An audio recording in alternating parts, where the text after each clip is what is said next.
વિદ્યાર્થી મિત્રો, જિલ્લા શિક્ષણાધિકારી કચેરી બનાસકાંઠા પ્રેરિત ગણિત સફળતાનું પંચામૃત વિભાગ ડી માટે આપણે અહીંયા મળ્યા છીએ, બરોબર। આજે આપણે વિભાગ ડી વિશે કયા દાખલા, કેટલા ગુણના દાખલા પૂછાશે એની આપણે અહીંયા ચર્ચા કરવી છે। તો વિભાગ ડી માં પહેલો પ્રશ્ન બેઝિક ગણિત અને સ્ટાન્ડર્ડ ગણિત માટે કોમન પ્રશ્ન છે એક, જે આપણો પ્રમેય 6.1 જેને આપણે સમપ્રમાણતાનું પ્રમેય અથવા થેલ્સેનું પ્રમેય તરીકે ઓળખીશું। આ પ્રમેયમાં તમારે ફરજિયાત એની પ્રતિજ્ઞા વિદ્યાર્થીઓ મિત્રો તૈયાર કરવી પડશે। એટલે ફરજિયાત તમે પહેલા એની પ્રતિજ્ઞા તૈયાર કરો, પછી આપણે પ્રમેયની સમજ લઈએ। તો એની પ્રતિજ્ઞા છે, જો ત્રિકોણની કોઈ એક બાજુને, આ ત્રિકોણ છે એની કોઈ એક બાજુને, તો આપણે BC ને સમાંતર દોરેલી રેખા, તો એની સમાંતર આપણે ડી રેખા દોરી છે। બાકીની બે બાજુઓને, આ બાકીની બે બાજુઓને ભિન્ન બિંદુઓમાં છેદે તો સાબિત કરો કે કપાતા રેખાખંડો, બાજુઓ પર આજે આ બાજુ છે એના પર કપાતા રેખાખંડો, એક આ રેખાખંડ કપાય છે, આ બાજુ, બીજો આ બાજુ કપાય છે, ચોથો આ બાજુ કપાય છે, એમ કપાતા રેખાખંડો તે બાજુઓનું સમપ્રમાણમાં વિભાજન કરે છે। સમપ્રમાણમાં વિભાજન એટલે એનો મતલબ મિત્રો AD ભાગ્યા DB અથવા BD લખશો તો પણ ચાલશે, બરાબર AE ભાગ્યા EC એમ આપણે સાબિત કરવું છે મિત્રો। તો આ વિદ્યાર્થી મિત્રો આપણે એની પ્રતિજ્ઞા થઈ। આ પ્રમેય સમજીએ પહેલા આપણે ત્રિકોણના ક્ષેત્રફળની વાત સમજશું। અને ધોરણ 9 માં એક પ્રમેય ભણ્યા હતા, એક જ પાયા પર આવેલા અને બે સમાંતર રેખાઓની વચ્ચે આવેલા ત્રિકોણનો સમક્ષેત્ર હોય છે, એની આપણે ચર્ચા કરશું। આ બે ચર્ચા કરીશું તો જ તમને પ્રમેય આવડશે। તો પહેલા આપણે એની એ ચર્ચા કરીએ। ચલો, આ ત્રિકોણ છે, આ લઘુકોણ ત્રિકોણ છે, ત્રિકોણ ADE જે આપણે આકૃતિમાં છે એ જ ત્રિકોણ મેં અહીંયા લાવ્યો છું। ત્રિકોણના ક્ષેત્રફળનું સૂત્ર આપણું ત્રિકોણનું ક્ષેત્રફળ બરાબર 1/2 ગુણ્યા પાયો ગુણ્યા વેધ। આપણા ત્રિકોણનું ક્ષેત્રફળનું સૂત્ર છે 1/2 ગુણ્યા પાયો ગુણ્યા વેધ। ચલો, આ ત્રિકોણ છે, આ એનો પાયો, જેના ઉપર આ વેધ છે એના ઉપર આ ઊભો છે, એટલા માટે આ એનો પાયો થશે, આ એનો વેધ થશે। તો વેધ આપણો થયો EN અને પાયો થયો AD। તો ત્રિકોણનું ક્ષેત્રફળ બરાબર 1/2 ગુણ્યા AD ગુણ્યા EN। આ લઘુકોણ ત્રિકોણ માટે છે। આપણા ત્રિકોણમાં બે પ્રકારના ત્રિકોણો આવશે, એક ગુરુકોણ આવશે અને એક લઘુકોણ આવશે। ચલો, ગુરુકોણ ત્રિકોણ એ પણ આકૃતિમાં હું તમને એ વખતે બતાવીશ। ગુરુકોણ ત્રિકોણમાં આ વેધ છે, હંમેશા વેધ ત્રિકોણની બહાર જશે અને આ એનો પાયો છે।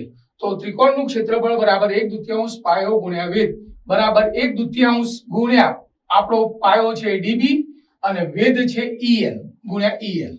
તો આ ત્રિકોણના ક્ષેત્રફળની સમજ ધોરણ 9 માં મેળવેલી છે આપણે, અને મિત્રો તમને આવડતું હોવું જોઈએ। ચલો, હવે આપણે પ્રમેય ઉપર આવીએ। ચલો, પ્રમેયમાં સાબિતી, અહીંયા પક્ષ સાથે લખવાની હવે કોઈ જરૂર નથી, સીધી સાબિતીથી શરૂઆત કરશો તો તમે ચાલશે। ચલો, ત્રિકોણ આપ્યો છે આપણને, પહેલા BE અને CD દોરો તથા DM લંબ AC, આપણે આ લંબ દોર્યો છે એટલે આ આપણો વેધ બને છે અને આ એનો આખો પાયો છે, અને EN લંબ AC AB આ આપણે લખવાનું, DM લંબ AC અને EN લંબ AB દોરો। ચલો, હવે ફરીથી આપણે પેલા ત્રિકોણ ઉપર આવીએ। ચલો, ત્રિકોણ ADE લઘુકોણ ત્રિકોણ છે આપણો આ રે। ચલો, હવે ત્રિકોણ આપણા ચાર ત્રિકોણો છે। જો સમજવા માટે સરળતા ખાતર તમે અહીંથી આ આડી લીટી છે એનાથી આમ જશો તો એક ઉપરનો ત્રિકોણ અને એક આ ત્રિકોણ, બે ત્રિકોણો આ બાજુના આવશે અને બે ત્રિકોણો આ બાજુના આવશે। એટલે ટોટલ ચાર ત્રિકોણો કેવી રીતે બનાવવા એ તમને આવડતું હોવું જોઈએ। તો ચલો, આ બાજુની વાત કરીએ આપણે, અહીંથી આ આડી લીટીથી આમ, તો ઉપરના ત્રિકોણ છે ADE। તો ત્રિકોણ ADE નું ક્ષેત્રફળ બરાબર, સૂત્ર લખવાની જરૂર નથી, સીધું જ 1/2 ગુણ્યા પાયો આપણો AD વેધ EN। ચલો, હવે આ ત્રિકોણ BDE આપણે જે વાત કરી હતી એ જ, BDE માં વેધ આપણો EN અને પાયો આપણો BD। તો 1/2 ગુણ્યા DB ગુણ્યા EN। ચલો, આ બંનેનો ભાગાકાર કરીશું। સિમ્પલ પ્રમેય છે, ચાર ત્રિકોણો આવશે, એમાં બે નો ભાગાકાર કરવાનો છે। આ બાજુના બે ભાગાકાર અને આ બાજુના બે ભાગાકાર। આ બાજુના બે ભાગાકારમાં ઉપરનો ત્રિકોણ ઉપર, નીચેનો ત્રિકોણ નીચે। આ બાજુના ભાગાકારમાં ઉપરનો ત્રિકોણ ઉપર, નીચેનો ત્રિકોણ નીચે। તો ADE બરાબર BDE બરાબર 1/2 ગુણ્યા AD ગુણ્યા BD ગુણ્યા EN ગુણ્યા EN। ચલો, એમાં 1/2 એક દુત્યાંશ ઉડી જશે, એડી ઉડી જશે, સોરી EN ઉડી જશે, તો AD ભાગ્યા DB અથવા BD પરિણામ નંબર 1 આપશું. ક્લિયર? હવે આ જ રીતે સેમ મેથડ, હવે આમાં બીજું કોઈ કરવાનું નથી. હવે આ બાજુના બે ત્રિકોણો લેવાના છે. તો તે જ રીતે ADE બરાબર, ચલો ફરીથી ઉપર આવ્યો ઉપરનો ત્રિકોણ, તો એનો હવે વેધ આ બાજુનો લઈશું આપણે. બરાબર? આ બાજુના ત્રિકોણમાં વેધ આ બાજુ લીધો, તો હવે આ બાજુનો વેધ લઈશું. તો DM ગુણ્યા AE, એક દુત્યાંશ ગુણ્યા AE ગુણ્યા DM અને CDE. ચલો આ બાજુનો ત્રિકોણ એટલે CDE લખો અથવા CED લખો તો પણ ચાલશે. તો એનો વેધ તો એનો એક DM ગુણ્યા પાયો બદલાઈ જશે EC, એક દુત્યાંશ ગુણ્યા EC ગુણ્યા DM. ફરીથી એ બેનો ભાગાકાર. ચલો ભાગાકાર કરશું તો ફરીથી જે વસ્તુ ઉડાડવાની છે એવડી એક દુત્યાંશ ઉડી જશે, DM ઉડી જશે, તો AE ભાગ્યા C પરિણામ નંબર 2. આટલી વાત ક્લિયર થઈ જવી જોઈએ તમારા મિત્રો. હવે ફરીથી ધોરણ 9 ના પ્રમેયમાં આવશું. ધોરણ 9 ના પ્રમેયમાં આપણે આવીશું. ધોરણ 9 માં એક પ્રમેય હતો, એક જ પાયા પર અને બે સમાંતર રેખાઓની વચ્ચે આવેલા ત્રિકોણો સમક્ષેત્ર હોય છે. તો આપણી આકૃતિ છે એ જ આકૃતિ છે. ચલો DE અને BC બે સમાંતર રેખાઓ છે. પાયો DE છે કારણ કે એના પર બે ત્રિકોણો બને છે, એક ત્રિકોણ CDE અને ત્રિકોણ BDE. આ બંને ત્રિકોણો D ઉપર બને છે એટલે એનો પાયો DE થયો આપણો. તો પાયો DE અને સમાંતર રેખાઓ DE અને સમાંતર BC વચ્ચે ત્રિકોણ, એ આપણે જે પેલા બે ત્રિકોણ હતા એ ત્રિકોણ BDE અને ત્રિકોણ CDE આવેલા છે. અને આ બંને ત્રિકોણો કેવા કહેવાય? તો સમક્ષેત્ર, એટલે બંનેના ક્ષેત્રફળ સરખા છે મિત્રો. તો એ સમજૂતી માટે હવે ત્રિકોણ BDE અને ત્રિકોણ DEC એક જ પાયા પર, DE અને BC સમાંતર DE ની વચ્ચે આવેલા છે, માટે BDE બરાબર DE છે, એટલે કે બંનેના ક્ષેત્રફળ સરખા થાય. ચલો હવે પરિણામ 1, 2 અને 3 ત્રણે ભેગા કરીએ.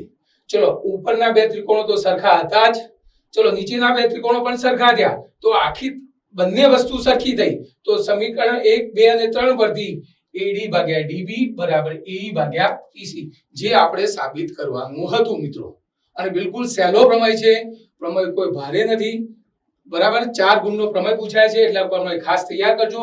આકૃતિ બી ખાસ સમજી લો, આકૃતિ કેવી રીતે દોરવી, બરાબર, એ પણ તમે સમજ રાખજો. બરાબર મિત્રો? તો આ હતો આપણો ત્રિકોણમાં પહેલો જ પ્રશ્ન પૂછાય છે પ્રમેય માટે, અને ફરજિયાત પ્રમેય પૂછાય છે. આ પ્રમેય ફરજિયાત તમારે તૈયાર કરવાનો રહ્યો, જેને આપણે સમપ્રમાણનું મૂળભૂત પ્રમેય અથવા સેલ્સિયસનું પ્રમેય કહીશું. ચલો એના પછી મિત્રો હવે આપણે લઈશું સમાંતર શ્રેણી. તો પ્રકરણ 5 સમાંતર શ્રેણી છે. સમાંતર શ્રેણીમાં સામાન્ય તફાવત ધન, કોઈ પણ બે સંખ્યાઓનો તફાવત કરીએ એટલે બાદબાકી કરીએ તો ધન, ઋણ અથવા શૂન્ય હોઈ શકે. આ મિત્રો એક વાક્યના પ્રશ્ન તરીકે છે, એ બી યાદ રાખજો. જો પ્રથમ પદ a અને સામાન્ય તફાવત b લઈએ તો a plus d, a plus 2d, a plus 3d dash dash dash આ સમાંતર શ્રેણી બનશે, જેને આપણે સમાંતર શ્રેણીનું વ્યાપક સ્વરૂપ કહીશું.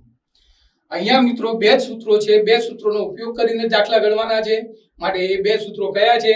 તો જુઓ, ધ્યાન આપજો. સમાંતર શ્રેણીનું nમું પદ શોધવાનું સૂત્ર મિત્રો, સમાંતર શ્રેણીનું nમું પદ શોધવાનું સૂત્ર, તો જેને આપણે an કહીશું. an બરાબર a plus n minus 1 into d. આ સમાંતર શ્રેણીનું nમું પદ શોધવાનું સૂત્ર છે. હવે જ્યાં a બરાબર, અહીંયા આપણું શું છે? તો પ્રથમ પદ છે, તો a બરાબર પ્રથમ પદ, શ્રેણીનું પ્રથમ પદ જે હોય એની સંજ્ઞા મૂકી દેવાની. d બરાબર સામાન્ય તફાવત, d નો મતલબ છે સામાન્ય તફાવત. d એટલે d2 ઓછા d1, એટલે બીજા પદમાંથી પહેલું પદ આપણે શું કરવાનું? માઈનસ કરવાનું, એટલે આપણને તફાવત મળી જશે. અને n એટલે મૂળ પદ, કયું પદ શોધવું છે એટલે એને આપણે મૂળ પદ કહીશું. તો આ સમાંતર શ્રેણીનું nમું પદ શોધવાનું સૂત્ર છે મિત્રો. તે જ રીતે સમાંતર શ્રેણીનું n પદોનો સરવાળો શોધવાનું સૂત્ર, સમાંતર શ્રેણીના n પદો શોધવાનું સૂત્ર. તો સમાંતર શ્રેણીના n પદો શોધવાનું સૂત્ર જેને આપણે Sn કહીશું. Sn બરાબર n/2 કૌંસમાં 2a plus કૌંસમાં n minus 1 into d અને કૌંસ મોટો બ્રેકેટ પૂરો અહીંયા. એ જ રીતે બીજું સૂત્ર, બે સૂત્રો છે બંને સૂત્રોમાં, થોડોક જ તફાવત છે મિત્રો. જ્યારે ડી આપેલો હોય ત્યારે પ્રથમ સૂત્રનો ઉપયોગ કરવો અને છેલ્લું પદ આપેલું હોય જ્યારે સમાંતર શ્રેણીમાં છેલ્લું પદ આપેલું હોય ત્યારે સેકન્ડ નંબરના સૂત્રનો આપણે ખાસ ઉપયોગ કરવાનો મિત્રો. તો Sn બરાબર n/2 કૌંસમાં a plus l, l એટલે શ્રેણીનું છેલ્લું પદ, જ્યાં a આપણને ખબર છે, n ખબર છે, d ખબર છે, આ આપણે આગળના સૂત્રમાં આવી ગયું છે. એ જ વસ્તુ અહીંયા લેવાની છે મિત્રો. અહીંયા આપણને 4 ગુણના દાખલા પૂછાય છે. એ કેવા પૂછાય છે એ ખાસ ધ્યાન આપજો મિત્રો. પહેલો દાખલો, ફરજિયાત આ દાખલો તૈયાર કરજો ખાસ, કારણ કે આ દાખલામાં બે સૂત્રોનો ઉપયોગ કરીને દાખલો ગણવાનો છે, એટલા માટે ફરજિયાત આ દાખલો આવી રીતના દાખલા પૂછશે. એમાં બેઝિક માટે ખાસ આ દાખલો પૂછાશે 4 ગુણ માટે. તો -5 વત્તા કૌંસમાં -8 વત્તા માઈનસ કૌંસમાં -11 વત્તા ડેશ ડેશ ડેશ વત્તા કૌંસમાં -230 નો સરવાળો શોધો. ચલો આપણે સરવાળો શોધવાનો, તો આપણે કયા સૂત્રનો ઉપયોગ કરવો પડશે? તો Sn વાળા સૂત્રનો ઉપયોગ કરવો પડશે. અને મેં તમને પહેલા અહીંયા નોટ લખી છે, જુઓ આવા દાખલામાં બંને સૂત્રોનો ઉપયોગ થાય છે, કારણ કે આમાં પહેલું પદ, બીજું પદ, ત્રીજું પદ, આ કયા નંબરનું પદ છે આપણને ખબર નથી. તો પહેલા કયા નંબરનું પદ છે 230 વાળું, કયા -230 કયા નંબરનું પદ છે એ શોધવું પડશે મિત્રો. તો ચલો a બરાબર પહેલું -5, d બરાબર સામાન્ય તફાવત કીધો મેં જે -8 માઈનસ કૌંસમાં -5 બરાબર, ચલો આ માઈનસ માઈનસ પ્લસ થઈ જશે, માઈનસ માઈનસ પ્લસ થઈ જશે, એટલે આ -8 વત્તા 5 એટલે -3, અને છેલ્લું પદ જેને આપણે an કહીશું, an બરાબર -230. પહેલા આપણે an વાળા સૂત્રનો ઉપયોગ કરવો પડશે. આ દાખલો ધ્યાન રાખજો મિત્રો, જો વચ્ચે પ્લસ આપણે સરવાળો કરવાનો આવશે તો તમારે બે સૂત્રોનો ઉપયોગ કરીને જ દાખલો ગણવાનો આવશે. મોટા ભાગે 4 ગુણના દાખલામાં આવો જ દાખલો ખાસ પૂછાય છે. ચલો an બરાબર a plus n minus 1 into d. પહેલું આપણે શ્રેણીનું n નું પદ શોધવાનું સૂત્ર. ચલો an ની જગ્યાએ આપણી પાસે -230 છે, માટે -230 બરાબર a ની જગ્યાએ આપણી પાસે -5, n ની જગ્યાએ આપણે શોધવાના છે, એટલે કૌંસમાં n ઓછા 1 અને d એટલે સામાન્ય તફાવત આપણને -3 થઈ ગયો છે, એટલે -3. એનું સાદું રૂપ આપશું તો -230 -5 ના બાજુ પ્લસ એટલે પ્લસ થશે, n ઓછા -1 કૌંસમાં -3. ચલો 225 થયા, પણ -225 3 ગુણાકારના ભાગાકારમાં લાવશું તો 75 બરાબર n ઓછા 1, તો n બરાબર 76. 76મું પદ મિત્રો, આ આપણું 76મું પદ થશે આપણું. ચલો હવે n આવી ગયો આપણી પાસે. જ્યાં સુધી આપણી પાસે n ન હોય ત્યાં સુધી આપણે સરવાળામાં સૂત્રમાં ઉપયોગ કરી n નો ઉપયોગ કરી શકશું નહીં, બરાબર. ચલો હવે Sn બરાબર, મેં કયા નંબરનું સૂત્ર વાપર્યું? બીજા નંબરનું. કેમ કે છેલ્લું પદ આપણને આપેલું છે, એટલે આપણે એને l કહીશું. તો l બરાબર -230 છે આપણી પાસે. તો Sn બરાબર n/2 એટલે 76/2 બ્રેકેટમાં -5 એની જગ્યાએ -5 વત્તા છેલ્લું પદ -230, 76/2 એટલે 38, કૌંસમાં -235 થશે, બંનેનો સરવાળો થશે એટલે, અને Sn બરાબર બંનેનો ગુણાકાર કરશું એટલે -8930. આ શ્રેણીનો સરવાળો શોધવા માટેનો સૂત્રનો ઉપયોગ કર્યો. એટલે આવો દાખલો પૂછાય તો બે સૂત્રોનો ઉપયોગ કરવો પડશે, ફરજિયાત યાદ રાખજો. અને મોટા ભાગે આ દાખલો પૂછાય, આવા દાખલા પૂછાય છે, એટલા માટે ખાસ તૈયાર કરજો આ દાખલો. ચલો એવો ને એવો સેમ દાખલો છે મિત્રો, સમાંતર. પેલો દાખલો આપણને સરવાળો વચ્ચે પ્લસ લખીને આપી દો, અહીંયા એની ખાલી માહિતી છે. તો સમાંતર શ્રેણીના પ્રથમ પદ અને અંતિમ પદ અનુક્રમે 17 અને 350 છે. જો સામાન્ય તફાવત 9 હોય તો તેમાં કેટલા પદ હશે અને તેમનો કેટલો સરવાળો થશે? તો આનો મતલબ છે, ચલો પ્રથમ પદ અને અંતિમ પદ, ચલો પ્રથમ પદ 17 છે અને અંતિમ પદ આપણું 350 છે. તો આપણા an થયા, જેના આપણે lb તરીકે ઉપયોગ કરી શકશું. ab આપી દીધા છે 17, અને આપણી પાસે સામાન્ય તફાવત d પણ આપી દીધો છે, d આપણને 9 કહી દીધો છે. ટૂંકમાં દાખલો એનો એ જ છે મિત્રો, પણ આને વર્ણન કરીને દાખલો પૂછ્યો છે, બરાબર. એટલે દાખલો આ તમે તમારી આપ મેળે ગણજો, તમને આવડશે, બરાબર. એના પછી ત્રીજી રીત છે, સમાંતર શ્રેણી 24, 21, 18 ડેશ ડેશ ડેશ ના કેટલા પદોનો સરવાળો 78 થાય. મિત્રો અહીંયા ધ્યાન રાખો, કેટલા પદોનો. અહીંયા પ્રશ્ન પૂછે કેટલા પદો. આવો દાખલો પૂછે તો તરત જ મગજમાં યાદ આવવું જોઈએ કે આપણે આવા દાખલામાં n શોધવાનું છે. અને સરવાળો આપેલો છે એટલે સરવાળો જેને આપણે SN કહીશું. SN બરાબર આપણી પાસે 78 છે. ચલો પહેલું પદ છે a બરાબર 24. ચલો સામાન્ય તફાવત d એટલે બીજા પદમાંથી પહેલું પદ બાદ કરશું એટલે 21 ઓછા 24. ચલો 21 માંથી 24 જશે તો -3 થશે. આપમેળે મેં લખી જ કાઢ્યા છે. હવે એનો સરવાળો 78 થાય તો જેની કિંમત આપી હોય એનું સૂત્ર મૂકવાનું યાદ રાખજો મિત્રો. તમને સરવાળો કીધો છે તો સરવાળાનું સૂત્ર મૂકવું પડશે તમારે. તો અહીંયા SN નું સૂત્ર મૂકવું પડશે. અહીંયા છેલ્લું પદ નથી એટલે આપણે પહેલા નંબરનું સૂત્ર મૂકવું પડશે. જો છેલ્લું પદ આપ્યું હોત તો બીજા નંબરનું મૂકો. તો અહીંયા છેલ્લું પદ આપેલું નથી એટલે પહેલા નંબરનું સૂત્ર મૂકવું પડશે. SN બરાબર n/2 કૌંસમાં 2a પ્લસ કૌંસમાં n-1 ઇન્ટુ d મોટો કૌંસ પૂરો. મિત્રો તમે કિંમત મૂકી 78 આમાં જે કિંમત મૂકવાની લીધી મેં કિંમત મૂકી દીધી છે 78. આપણે n શોધવાના છે એટલે n ભાગ્યા 2 m ના m. 2 કૌંસમાં a ની જગ્યાએ 24 મૂક્યા છે. n પણ શોધવાનો છે કૌંસમાં n ઓછા 1 અને d આપણો સામાન્ય તફાવત છે -3. ચલો 78 ચલો બે ગુણાકારમાંથી પહેલા પહેલી વસ્તુ આને હટાવવાની. તો બે ભાગાકારમાંથી ક્યાં લાવશું ગુણાકારમાં. તો 78 ગુણ્યા 2 એટલે 156. હવે અહીંયા રે એકલા જ n 24 × 48 -3n અને માઇનસ પ્લસ +3 થઈ જશે આપણી પાસે. અહીંયા આપણી પાસે +3 થશે. 156 બરાબર ચલો 48 + 3 એટલે 48 ને 3 51 અને આગળ n ગુણાયેલા છે એટલે 51n ઓછા પ્લસ માઇનસ -3n ગુણ્યા n એટલે 3n નો વર્ગ. તો આપણી પાસે દ્વિઘાત સમીકરણ મળ્યું. હવે આપણે દ્વિઘાતની વાત કરીએ. દ્વિઘાત તમે ભણેલા છો 3n નો વર્ગ ઓછા 51n વત્તા 156 બરાબર 0. ચલો હજી તમારે આને 3 કોમન નીકળે છે 3 કોમન કાઢીએ અને સમીકરણને સંક્ષિપ્ત સ્વરૂપમાં બનાવીએ. તો 3 કોમન કાઢતા n² ઓછા 17n વત્તા 52 બરાબર 0. માટે ચલો 52 ના એવા ભાગ પાડવાના કે જેનો સરવાળો 17 થાય.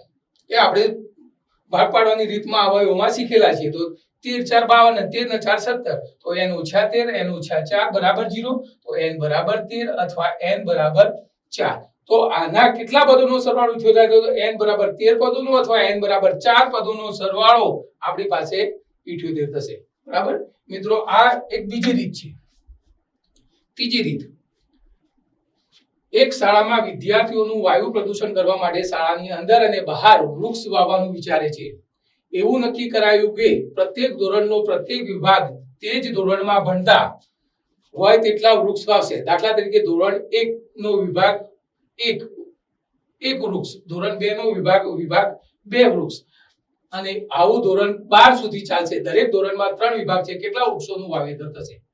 ચલો આપણી પાસે અહીંયા મિત્રો ધોરણ 1 માં એક જ વૃક્ષ વાવશે પણ એના 3 વિભાગ છે એટલે 1 + 1 + 1 એટલે ટોટલ 3. ધોરણ 1 ના 3 વૃક્ષો વાવાશે.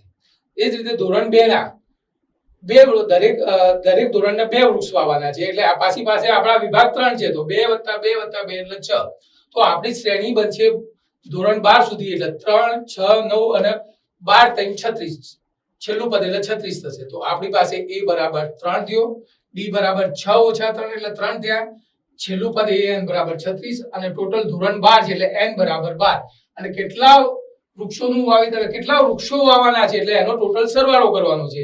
એટલે આપણે પાસે SN નું સૂત્ર મુકાશે. SN બરાબર n/2 કૌંસમાં 2a plus n-1 into d કૌંસ પૂરો.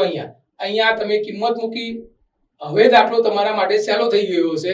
બરાબર એટલા માટે હવે તમે આ દાખલો તમે તમારી રીતે પૂરો કરી દેજો.